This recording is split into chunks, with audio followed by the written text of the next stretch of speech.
இதை நமக்கு கிடைச்ச கோல்டன் ஆப்பர்ச்சுனிட்டின்னு நினைக்கிறாரு. அவர் சொன்ன மாதிரி நாம் இந்த சான்ஸை வேஸ்ட் பண்ணக்கூடாது. மில்டன் மரியாதையுடன் அவரிடம் விஷயத்தை கூறினார். இப்போ என்ன சொல்ல வர மில்டன்? யூனியன் அட்டாக் பண்ணுறதுக்காக நாம் படைகளை அனுப்பணும்னு நினைக்கிறியா? கேட்ட விக்டர் அவன் சொன்னதை உடனடியாக புரிந்து கொண்டான். ஆமாம் சார், நீங்கள் உடனே புரிஞ்சுக்கிட்டீங்க. யூனியனோட பலம் இப்போ ரொம்ப அதிகமாக இருக்குது. அதே நேரத்தில் அவங்களோட முக்கியமான ஸ்டூடெண்ட்ஸ் எல்லாரும் வெளியே போனதுக்கப்புறம் அவங்களோட ஹெட் குவார்ட்டர்ஸ் நிச்சயமாக பலவீனமாக தான் இருக்கும். இந்த சுச்சுவேஷனை நம்ம ஒரு படையை திரட்டி அவங்களுக்கு தலைமை தாங்க ஒரு திறமையான ஆள் அனுப்புனா நிச்சயம் அவங்கள ஒரேடியாக வீழ்த்திடலாம், நம்பிக்கையுடன் கூறினான். இதை கேட்டதும் விக்டர் கண்களை சிமிட்டினான். என்னதான் அவன் இப்போது மிரியர்ஸின் சுப்ரீம் கமாண்டராக இருந்தாலும் இன்னும் அவனுடைய அமைப்பில் இருந்த எல்லோரும் அதை வெளிப்படையாக அவனை ஏற்றுக்கொள்ளவில்லை. இன்னும் சிலர் உள்ளுக்குள் புகைந்து கொண்டுதான் இருந்தார்கள். அதனால் தன்னை நிரூபிக்க அவனுக்கு ஒரு பெரிய வெற்றி தேவைப்பட்டது. அதையெல்லாம் யோசித்தவன், சரி, அந்த படைக்கு தலைமை தாங்கிறதுக்கு பொருத்தமான ஆளுன்னு நீ யாரை நினைக்கிற? விக்டர் எதிரில் நின்றவனிடமே கருத்து கேட்டான். சில நிமிடங்கள் அமைதியாக யோசித்த மில்டன், உங்களை தவிர நம்மளோட துணை தளபதி ஹரிஷ் சார் இந்த விஷயத்துக்கு கரெக்டாக இருப்பார்னு நான் நினைக்கிறேன். உண்மையிலேயே அவர் ரொம்ப டேலண்டானவர் என்றான். மில்டன் உண்மையிலேயே ரொம்ப புத்திசாலி. அவன் தன்னை சுற்றியிருக்கும் ஆட்களை பற்றி சரியாக கணித்து வைத்திருந்தான். அதே போல விக்டரின் எண்ணங்களையும் அவனால் பார்க்க முடிந்தது. விக்டர் இந்த அமைப்பிலேயே மிகவும் நம்பிக்கை வைத்திருக்கும் ஆள் ஹரிஷ் என்பதை அவன் ஆல்ரெடி உணர்ந்திருந்தான். அதனால்தான் அவன் கேட்டவுடன் ஹரிஷின் பெயரை முன்மொழிந்தான். குட், அப்படின்னா நீ போய் ஒரு படையை ஏற்பாடு பண்ணு. நான் உடனே ஹரிஷை காண்டாக்ட் பண்ணி இந்த போரை வழிநடத்த சொல்லி கேட்டுக்கிறேன், விக்டர் உற்சாகமாக கூறினான். தன்னுடைய ஹோட்டலின் பர்சனல் ரூமில் நின்று கொண்டிருந்த தீபக் தன் முன்னால் முட்டி போட்டபடி மன்னிப்பு கேட்டுக்கொண்டிருந்தவர்களை இறுகிய முகத்துடன் பார்த்து கொண்டிருந்தான். அது அந்த ஆளுங்க நம்ப முடியாத அளவுக்கு சக்தியோடு இருந்தாங்க. அதனால தான் நம்ம ஆளுங்களால் அவங்கள எதிர்க்கவே முடியல. கடைசியில் நீரஜ் சார் அவங்கள எதிர்த்து சண்டை போட்டு ரொம்பவே அடிபட்டிருக்காரு. எதிரில் இருந்தவர்களில் ஒருவன் நடுங்கியபடி சொன்னான். ஹாஸ்பிட்டலில் என்ன சொல்கிறாங்க? என் தம்பியை காப்பாற்ற ஏதாவது சான்ஸ் இருக்கா? தீபக் எந்த உணர்ச்சியும் மற்ற குரலில் கேட்டான். அந்த குரலே எதிரில் இருந்தவர்களை கூடுதலாக பீதி அடைய வைத்தது. டாக்டர்ஸ் என்ன சொல்கிறாங்க? என் தம்பியை காப்பாற்றுறதுக்கு ஏதாவது வாய்ப்பு இருக்கா? தீபக் இறுகிய குரலில் கேட்டான். சில மணி நேரங்களுக்கு முன்பு திடீரென சிலர் நீரஜின் இடத்திற்கு வந்து எதுவுமே பேசாமல் நேரடியாக அவனோடு சண்டை போட ஆரம்பித்தனர். இந்த சண்டையில் நீரஜின் அடியாட்களில் பெரும்பாலானோர் காயமடைந்தனர். கடைசியாக அவர்களால் கடுமையாக தாக்கப்பட்டதில் நீரஜ் கிட்டத்தட்ட மயங்கும் நிலைக்கு சென்றிருந்தான். இந்த செய்தி ஒரு காட்டுத்தீயை போல சென்னை முழுவதும் பரவியது. தீபக்கின் மனதிலும் அது ஒரு பெரிய புயலை ஏற்படுத்தியது. ஹாஸ்பிட்டலில் இப்போதைக்கு எதுவும் கேரண்டி தர முடியாதுன்னு சொல்லிட்டாங்க. அவங்க நீரஜ் சாரோட உயிருக்கு ஆபத்து இல்லாமல் டெம்பரவரியாக மூச்சை காப்பாற்றி வச்சுருக்காங்க. கூடி சீக்கிரம் அவங்களோட ஸ்பெஷலிஸ்ட் டாக்டர்ஸ் வந்துடுவாங்கன்னு சொல்லியிருக்காங்க. தீபக்கிற்கு எதிரில் இருந்த நபர் பயந்து நடுங்கிக் கொண்டே சொன்னான். அதுக்கு முன்னாடி காயம்பட்டவங்களையும் கவனிக்கணும். கேஷியர் கிட்ட போய் என்ன நடந்துச்சுன்னு சொல்லுங்கள், நானும் அவங்களுக்கு இன்ஃபார்ம் பண்ணுறேன். அடிப்பட்ட ஒவ்வொருத்தருக்கும் 3 லட்சம் பணம் தருவாங்க. அதை வாங்கி அவங்களுக்கும் நல்ல ட்ரீட்மெண்ட் கொடுக்கறதுக்கு ஏற்பாடு பண்ணுங்கள். தீபக் அந்த நிலையிலும் மற்றவர்களை பற்றி கவலைப்பட்டான். Okay sir. அந்த நபர் உடனே எழுந்து கதவை நோக்கி போனான். உண்மையிலே நீங்கள் கிரேட் தீபக். உங்கள் தம்பி கூட அடிபட்டவங்களுக்கும் பெஸ்ட் ட்ரீட்மெண்ட் கிடைக்கணும்னு நீங்கள் நினைக்கிறது ரொம்ப நல்ல விஷயம். 30 பேர்கிட்ட அடிபட்டிருக்கிறதா அவங்க சொன்னாங்க. அப்படின்னா 90 லட்சம் செலவாகும். யோசிக்காமல் அவ்வளோ பெரிய அமௌண்ட்டை தூக்கி கொடுக்குறீங்கன்னா திரும்பவும் சொல்கிறேன், ரியலி ஆர் கிரேட். தர்ஷினி ஆச்சரியத்துடன் கூறினாள். அவளை பொறுத்தவரை 90 லட்சம் என்பது மிகப்பெரிய தொகைதான். நமக்காக அடிபட்டவங்களையும் பார்க்கணும்ல. சொல்லப்போனால் அவங்க பணத்துக்காக தான் இந்த வேலையை செய்கிறாங்க. அதுவும் இல்லாமல் அவங்க என் தம்பிக்காக காயப்பட்டிருக்காங்க. அதனால் அவங்களுக்காக நான் இதை செய்கிறது ரொம்ப சாதாரண விஷயந்தான் என்ற தீபக். ஆனால் இது மூலமாக என் தம்பி மேலேயே கை வைக்க துணிஞ்ச ஒரு ஆள் சென்னையில் இருக்கான்னு எனக்கு தெரியுது. அது யாருன்னு தான் புரியல என கோபத்துடன் சொன்னான். ஒருவேளை ஆண்டனியா இருக்குமோ? தர்ஷினி யோசனையுடன் கேட்க தீபக்கின் ரியாக்ஷன் மாறியது. நீரஜுக்கும் ஆண்டனிக்கும் இடையில் எப்போதும் ஒரு விதமான பூசல் இருந்து கொண்டே தான் இருந்தது. அவர்கள் இருவருக்கும் இடையிலான ஈகோ மோதல் அந்த ஊரறிந்த ரகசியம். அதனால்தான் தர்ஷினி அப்படி கேட்டாள். இல்லை, ஆண்டனிக்கு இது மாதிரி ஒன்று செய்கிற அளவுக்கு தைரியம் இருக்குன்னு தோணலை. அதுவும் நீரஜுக்கு எங்களோட ஆதரவு இருக்குன்னு அவனுக்கு நல்லாவே தெரியும். அதனால் அவன் இப்படி ஒரு முட்டாள்தனமான வேலையை ஒரு நாளும் செய்ய மாட்டான். பதில் சொன்ன தீபக்கின் கண்களில் ஒரு குழப்பம் தெரிந்தது. இவங்க இப்படி அடிபட்டு கிடக்கிறதுனால சந்தனாவையும் அக்ஷராவையும் இவங்களால் கண்டுபிடிச்சிருக்க முடியாதுன்னு நினைக்கிறேன். அவன் முகத்தில் இருந்த யோசனை மாறாமல் கூற, நீங்களும் ஹரிஷ் சாரும் அவங்கள கண்டுபிடிக்க உங்கள் ஆளுங்களை அனுப்புனதுலேருந்து எதிரிகள் ரொம்ப எச்சரிக்கையாக இருக்காங்கன்னு தெரியுது. இப்போ அவங்க இங்கே எங்கேயோ தான் ஒளிஞ்சிக்கிட்டு இருக்காங்க. நான் ஏற்கனவே எல்லா ரயில்வே ஸ்டேஷன், ஏர்போர்ட், அவ்வளோ ஹைவேல கூட நம்ம ஆளுங்களை அனுப்பி வச்சுருக்கேன். சந்தனா அப்புறம் அக்ஷராவை பற்றி ஒரு சின்ன டீட்டெயில் கிடைச்சா கூட அவங்க நமக்கு சொல்லுவாங்க. தர்ஷினி ஒரு விதமான சோகத்துடன் பதில் சொன்னாள். அதை கேட்ட தீபக் ஒரு பெருமூச்சுடன், ஹரிஷ் இதுக்காக என் மேலே வருத்தப்பட மாட்டான்னு தான் நினைக்கிறேன். நான் என்னால் முடிஞ்ச எல்லா வழியிலையும் ட்ரை பண்ணிட்டு தான் இருக்கேன்.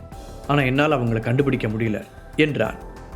இதற்கிடையில் சிவகங்கையில் உள்ள மணிவேலின் பங்களாவில் அந்த தோட்டத்திற்குள் அமைந்திருந்த டேப்லெட் தயாரிக்கும் ரூமில் இருந்த எல்லா பெட்டிகள் மற்றும் ஷெல்ஃப்களிலும் எதையோ தேடிக்கொண்டிருந்தான் ஹரிஷ். யமுனாவிற்கான சிஸ்டம் கிளீனிங் மாத்திரைகளை தயாரிக்க அவனுக்கு சில முக்கியமான மூலிகை பொருட்கள் தேவைப்பட்டது. அதைத்தான் அவன் அவ்வளவு தீவிரமாக தேடிக்கொண்டிருந்தான். ஒரு வழியாக அவன் தான் தேடி எடுத்த காஸ்ட்லியான மற்றும் ரேரான ஹெர்பல்களை ஒன்றன் பின் ஒன்றாக எடுத்து அங்கிருந்த பெரிய மேஜையின் மீது வைத்தான். இந்த பூ எனக்கு யூஸ்ஃபுல்லாக இருக்கும். இந்த புல் கண்டிப்பாக தேவைப்படும். இதில் நிறைய பயனுள்ள விஷயங்கள் இருக்குது. ஹரிஷ் தனக்குள் முணுமுணுத்து கொண்டே தான் எடுத்த ஒவ்வொன்றையும் அங்கிருந்த டேபிளின் மீது தூக்கி போட்டான்.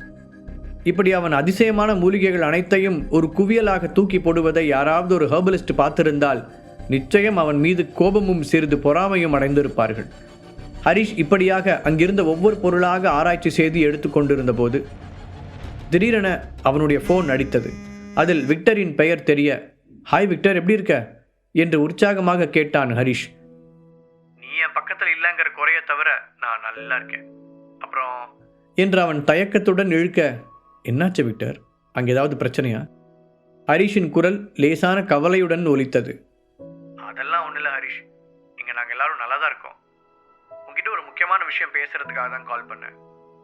டெவில் கேங் சடனாக சென்ட்ரல் ஹீலிங் அகாடமி மேலே அட்டாக் பண்ணுறாங்க. டாப் 10 ஆர்கனைசேஷன் மொத்தமும் இந்த பிரச்சனையில் கவனமாக இருக்காங்க.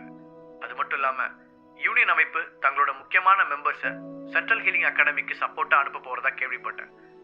ஸோ அவங்களோட கவனமும் அந்த பிரச்சனையில் இருக்க சிச்சுவேஷனை நமக்கு சாதகமாக பயன்படுத்திக்கலாம்னு நினைக்கிறேன். நம்மளோட ஆளுங்களை ஒரு படையை அனுப்பி யூனியன் அட்டாக் பண்ணலான்னு முடிவு பண்ணியிருக்கோம். விக்டர் சீரியஸாக ஃபோனில் அவனுக்கு விஷயங்களை விளக்கினான். அதை கேட்டு ஹரிஷுக்கு மூச்சு முட்டியது. இது நிச்சயம் மிகப்பெரிய விஷயம்.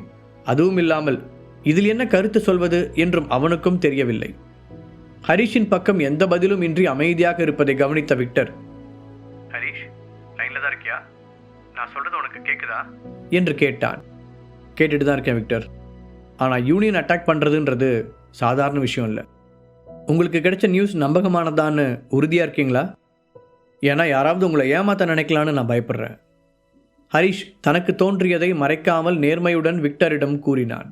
அதுவும் இல்லாமல் என்னதான் அவனுக்கு யூனியன் மீது வெறுப்பு இருந்தாலும் அது ரேணுபிரியாவின் மீதான தனிப்பட்ட பகைதானே தவிர மொத்த அமைப்பையும் அழிக்கும் எண்ணமெல்லாம் அவனுக்கு இல்லை. அதெல்லாம் கன்ஃபார்ம் நியூஸ் தான் ஹரிஷ். அப்புறம் நான் உனக்கு கால் பண்ண காரணத்தை இன்னும் சொல்லவே இல்லை. அட்டாக் பண்ணுறதுக்கு நான் அனுப்ப போகிற படையை நீ தான் வழி நடத்தணும்னு நான் ஆசைப்பட்றேன். விக்டர் சொல்ல ஹரிஷின் காலுக்கு கீழ் பூமி நழுவியது. என்ன? அவன் அதிர்ச்சியுடன் கேட்க, ஆமாம் ஹரிஷ், இங்கே இருக்கிற எல்லாரும் என்னை சுப்ரீம் கமாண்டராக முழு மனசோட அக்செப்ட் பண்ணிக்கணும்னா இந்த மாதிரி ஏதாவது ஒன்றை நான் பெருசாக செஞ்சு ஆகணும். அதுக்கு நான் உன்னையும் ஜீவாவையும் தான் முழுசாக நம்பியிருக்கேன் என்று உணர்ச்சி வசப்பட்டு பேசிய விக்டர் பின்பு பொறுமையாக நிலைமையை விளக்கினான். நான் டெப்டி கமாண்டராக இருந்த வரைக்கும் என்னோட புத்திசாலித்தனம் அப்புறம் அறிவுக்காக எல்லாரும் என்னை பாராட்டி கொண்டாடினாங்க. ஆனால் எப்போ நான் சுப்ரீம் கமாண்டர் ஆனேனோ அதை சில பேர் சுத்தமாக விரும்பலைன்னு உனக்கே தெரியும். அவங்க மற்றவங்களோட மனசை மாற்றவும் ட்ரை பண்ணிக்கிட்டே இருக்காங்க. ஸோ இந்த பதவியில் என்னை நான் நிலைநிறுத்திக்கணும்னா ஒரு பெரிய வெற்றி தேவை. என்னதான் எங்களோட பழைய சுப்ரீம் கமாண்டர் இறக்கிறதுக்கு முன்னாடி ஜீவாவை தேர்ந்தெடுத்திருந்தாலும் அவன் இன்னும் மிரியட்ஸில் ஜாயின் பண்ணலை. ஸோ இப்போதைக்கு மெம்பர்ஸ் நம்பக்கூடிய டேலண்டட் பர்சன் நீ மட்டும்தான். விக்டர் பேசிக்கொண்டே போக ஹரிஷ் ரொம்ப நேரம் அமைதியாகவே இருந்தான். ஏனென்றால் விக்டர் வைக்கும் கோரிக்கை ரொம்பவே அசாதாரணமானது. இது அவனுக்கு பல சிக்கல்களை ஏற்படுத்தக்கூடும். இந்த சண்டையில் எத்தனை பேர் இறக்க வேண்டியிருக்கும்? இப்படி ஒரு போர் உண்மையாக இப்போ தேவையான ஒன்று தானா? ஹரிஷ் ஆள் மனதில் தன்னைத்தானே கேட்டுக்கொண்டான். ஹரிஷ், நீ எனக்கு ஒரு தம்பி மாதிரி. நூற்றுக்கணக்கான பேரோட உயிரை ஒன்றை நம்பி அனுப்புகிறேன். இது மூலமாக எனக்கு என்ன கிடைக்கும்னு தெரியுமா? கேட்ட விக்டர் தானே அதற்கான பதிலையும் கூற ஆரம்பித்தான். வெளிப்படையாக சொல்லணும்னா நம்ம அமைப்பில் பலரோட எதிர்காலம் ஆபத்தில் இருக்கு. மிரியட்ஸோட நிலைமையை பற்றி நான் உங்ககிட்ட தனியாக சொல்ல தேவையில்லை. நான் கீழே விழுந்தா கூட சேர்ந்து நிறைய பேர் கீழே போயிடுவாங்க. ஸோ இங்கே எல்லாரோட வாழ்க்கையும் ஒன்றை நம்பி தான் இருக்கு. விக்டர் உருக்கமாக பேச ஹரிஷ் தொண்டையில் முள் சிக்கியது போல உணர்ந்தான். அவன் ஏதோ சொல்ல விரும்பினான். ஆனால் விக்டர் இவ்வளவு பேசிய பிறகு அவனால் அதை சொல்ல முடியவில்லை. அந்த அட்டாக்கை எப்போ செய்ய போகிறோம்? அவன் தயக்கத்துடன் கேட்க, தேவையான ஆளுங்களை ஒன்று சேர்க்கறதுக்கு கொஞ்ச நாள் ஆகும். அது முடிஞ்சதுக்கப்புறம் உனக்கு தகவல் கொடுக்குறேன் சொன்ன விக்டரின் குரலில் ஒரு சந்தோஷம் தெரிந்தது. ஆனால் அவன் ஃபோனை வைத்த பிறகும் அதையே வெறித்து கொண்டிருந்த ஹரிஷுக்கோ மயக்கம் வருவது போல இருந்தது. ஏனெனில் அவனுக்கு இப்போது நிறைய வேலைகள் இருந்தது. பத்தாததற்கு இன்னும் சந்தனாவையும் அக்ஷராவையும் வேறு காப்பாற்றவில்லை. அதை நினைக்கும் போதே அவன் மனதில் ஏதோ ஒரு பெரிய பாரத்தை தூக்கி வைத்தது போல இருந்தது. இந்த ஊருக்கு வந்த பிறகு ஒவ்வொரு நாளும் அவனுக்கு ஒரு பெரிய மலையை கடப்பது போலத்தான் இருந்தது. ஆனால் இப்போது விக்டர் உதவி என்று வாயை திறந்து கேட்ட பிறகு அவனால் செய்யாமல் இருக்க முடியவில்லை. எதிர்காலத்தில் அவனும் இதே போன்ற ஒரு உயர் பதவியில் இருப்பான். அப்போது அவனுக்கும் ஏதாவது பிரச்சனைகள் ஏற்படலாம். அந்த நிலையில் ஜீவாவும் விக்டரும் தான் அவனுக்கு முதல் ஆளாக உதவ ஓடி வருவார்கள். அப்படியான நட்பை இழக்க ஹரிஷ் விரும்பவில்லை. ஜீவா, விக்டர் என்று மட்டுமில்லை, தீபக், ஐரா, ராபர்ட், பிரசன்னா, ராகவ் என தன் நண்பர்கள் ஒவ்வொருவரையும் அவன் மிகவும் நேசித்தான். அவர்களுக்கு ஒரு பிரச்சனை என்று வரும்போது நிச்சயம் அவனால் பார்த்து கொண்டு சும்மா இருக்க முடியாது. இப்போது அவன் முதலில் தான் செய்ய வேண்டிய வேலைகளை வரிசைப்படுத்தினான். எவ்வளவு சீக்கிரம் முடியுமோ அவ்வளவு சீக்கிரமாக மருந்து தயாரித்து யமுனாவின் உயிரை காப்பாற்ற வேண்டும். அடுத்ததாக அந்த சஞ்சயிடமிருந்து சந்தனாவையும் அக்ஷராவையும் காப்பாற்ற ஏதாவது ஒரு வழியை கண்டுபிடிக்க வேண்டும். இதற்கிடையில் தீபக் அழைத்தால் அந்த போருக்கு தலைமை தாங்க வேறு போயாக வேண்டும்.